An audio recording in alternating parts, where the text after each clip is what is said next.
Good day guys, my name is Shella Mae Bautista from BSc 1-5. So for today's discussion, we're going to discuss the premenstrual syndrome and the battered child syndrome as a theories of crime causation. If you want to learn something about this, just keep on watching. Let's begin. So this is an individual reporting about premenstrual syndrome or PMS. Do you have any idea about this topic? I think yes, especially the girls out there who always experience this kind of syndrome every month and every 2 weeks before their period. And maybe some of the boys out there also know this, especially if they have a girlfriend. Yung pagiging tuyuan at pagiging moody nila at yung pag-crave ng pagkain ay may dahilan pala. And if you want to know more about it, just keep on watching. So, according to Healthline.com, premenstrual syndrome or PMS refers to the changes in mood, emotions, physical health, and behavior. It develops between ovulation and the start of our period, roughly the 2 weeks before our period. So, it will last until a few days after our period begins, and it shows up consistently each month. So, if you can see this calendar on my presentation, it has an example shows when will your PMS start? So, as you can see, it says that the premenstrual syndrome is experienced by women 2 weeks before their period. So, for example, your regular period starts at the 3rd week of the month. So, it means by the 1st week of the month, we're gonna experience the symptoms of having a PMS. And one of these symptoms is anxiety under the emotional and behavioral symptoms of having a PMS. When you're experiencing having a PMS, and if you guys are still watching, please comment down below if you are experiencing this kind of symptoms when you are at the stage of having a PMS. Second is unusual anger, food cravings, changes in sleep patterns, moody, decreased sex drive, and the last one under the emotional and behavioral symptoms is a difficulty on concentrating. So as a woman, some of the symptoms I usually experience before my period starts, like unusual anger, changes in sleep patterns, pagiging moody, at pagiging irritable. Like siguro, it's normal na lang talaga sa ating mga babae na magkaroon ng ganong sintomas bago tayo magkaroon ng dalaw. Since I said nga na I experiencing those kind of symptoms of having a PMS, like unusual anger and the changes of sleeping patterns, this example is based on my experience lang. Like, sa unusual anger, like, I'm not mad all times naman, but mabilis akong magalit when it comes sa mga maliliit na bagay, mga ganon. Tapos sa changes of sleep patterns naman, if yung regular sleep ko is 10 p.m. to 7 a.m., yung bago ako magkaroon ng monthly period, yung tulog ko is nagiging 4 a.m. to 1 p.m. So, see the difference between the sleeping patterns. Sobrang layo ng agwat nila. Like, parang, maybe ito siguro yung nagiging cause ng pagiging irritable ko kasi parang hindi tama yung pagtulog ko. So, parang nagkakahalo-halo na, kaya parang nagiging moody, ganun. So, parang yun yung cause. Like, madami ka nang gagawin, tapos nag-iba pa yung sleeping patterns mo, tapos irritable ka pa, tapos may nangiinis pa sa'yo, kuya mo, boyfriend mo, or sino man. So, parang, by that, pwede kang makagawa ng isang violent crime. Bakit? Later, guys, I'm gonna tell you kung bakit maaaring makagawa ang isang babae ng isang violent crime kapag siya ay nasa stage ng pagkakaroon ng PMS. But first, I'm just gonna tell you kung ano pang mga sintomas ang maaaring maranasan ng isang babae sa kanyang katawan kapag siya ay nasa stage ng pagkakaroon ng premenstrual syndrome. So, these symptoms is under the physical symptoms of premenstrual syndrome. First is having a abdominal bloating, sore breast, acne, constipation and diarrhea, headache, back pain, and muscle pain. So, if you're guys still watching pa din, comment down below if you are experiencing those kind of symptoms when you are under the stage of having a PMS. So guys, if you are wondering why the 90% of women experiencing those kind of symptoms every 2 weeks before their period starts.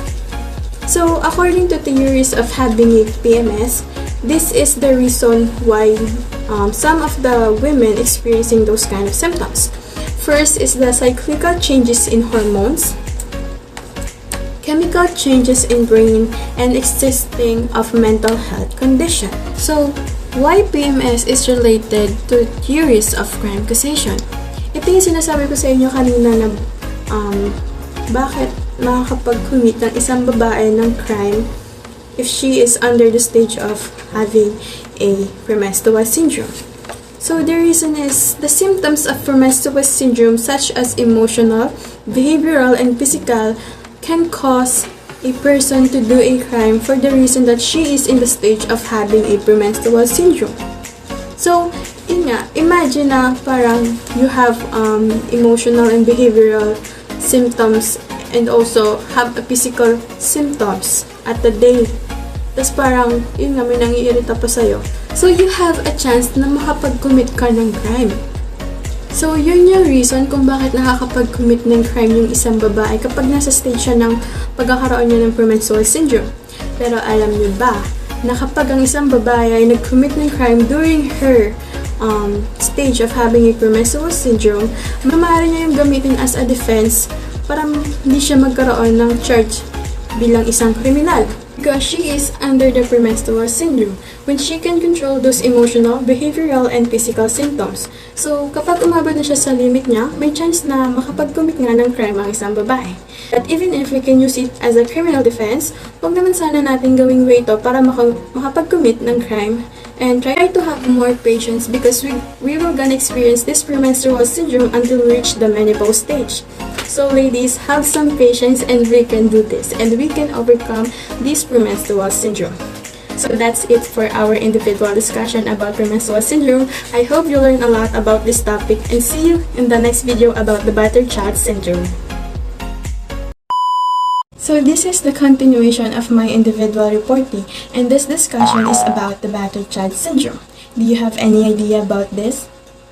So according to the Office of the Juvenile Justice and Delinquency Prevention, battered child syndrome is defined as the collection of injury sustained by the child as a result of repeatedly ill treatment and beating.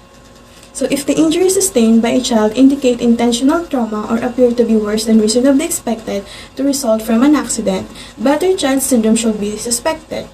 Internal injury, cut, burns, bruises, and broken fractured bones are a possible result of battered child syndrome. So battered child syndrome was first described by Kimpe and his colleague in 1962 and further expanded by Kimpe and Helper in 1972. So, they said that children with this syndrome are brought to medical attention for an unrelated problems or in the settings of the particular acute injury. They are noted to have signs of chronic abuse which may include poor hygiene, malnutrition, growth restriction, multiple bruises, pattern injuries, burn marks, and skeletal injuries. It says that the perpetrators are usually the child's caregivers such as yaya, stepfather or mother, older siblings, and other people who is taking care of your children. Like, if you watch or hear about these things in the news, sometimes there is a case of child abuse that is caused by the act with the help of the CCTV camera. Like, one time I saw this on my feed on Facebook. 2 or maybe 3-year-old baby is being beaten and slapped by her yaya. So, imagine, yaya pa talaga yung may lakas ng loob gawin yung mga bagay na yun sa bata. Like, yung mga magulang nga natin, halos makonsensya na pag pinagbubuhatan tayo ng kamay. Then, there is some people na ginagawa lang yun ng walang dahilan. Well, I'm not saying na walang dahilan talaga yon. Maybe those people have a traumatic experience na naranasan nila before. That's why nagagawa nila yung mga bagay na yon. But it doesn't mean na gagawin mo yun sa walang kamuwang-muwang na bata, di ba? Well, if that's the case, hindi naman natin sila masisisi kasi malay natin, di ba? They are suffering on a mental health condition. Pero kahit na rin, di ba? It can cause a traumatic experience kasi sa bata or mas malala pa is maaari niya yung ikamatay. Like here on the next slide, it contains the signs that can be seen when a child is being abused or being a battered child. First is fractured of long bones, exuberance periostal reaction, subdural hematoma that cause shaking an infant that can cause bleeding in the brain resulting in a permanent brain damage or death. Next is failure in drive. So if you can see on the picture, there is 2 babies. So, let's just say that the babies are twins. May kita mo naman yung pagkakaiba nila, di ba? Yung isa is malusog at mataba yung pangangatawan, and the other one is payat.